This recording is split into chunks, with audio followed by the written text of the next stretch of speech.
एक दफा का जिक्र है। एक बड़े महल में शहजादा लियो नामी एक शरारती शहजादा और उसकी ज़हीन बहन शहजादी एला रहते थे। एक दिन शहजादा लियो ने अपनी बहन पर एक शरारत करने का फैसला किया। उसने चुपके से उसका ताज लिया और उसे जादुई बाग में छिपा दिया, जहां जो भी चीज जाती थी वो गायब हो जाती थी। जब शहजादी एला को अपने ताज के गायब होने का पता चला तो वो समझ गई कि ये जरूर उसके भाई की शरारत है।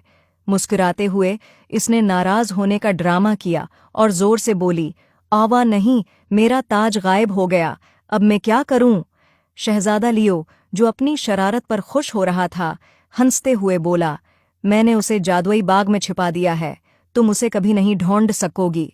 शहजादी एला मुस्कुरा दी। उसे बाग के बारे में एक राज मालूम था जो लियो नहीं जानता था। उसने बस 3 बार अपने हाथों को ताली बजाई और ताज फिर से जाहिर हो गया, जो इसके सिर पर चमक रहा था। लियो हैरान रह गया, तुमने ये कैसे किया? एला ने शरारती अंदाज में आंख मारी और बोली, एक शहजादी को हमेशा थोड़ी सी जादूगरी आती है। इस दिन के बाद शहजादा लियो ने सीखा कि अपनी बहन को कभी भी कम नहीं समझना चाहिए और वो दोनों ने मिलकर और भी बहुत हंसने वाले लम्हे गुजारे।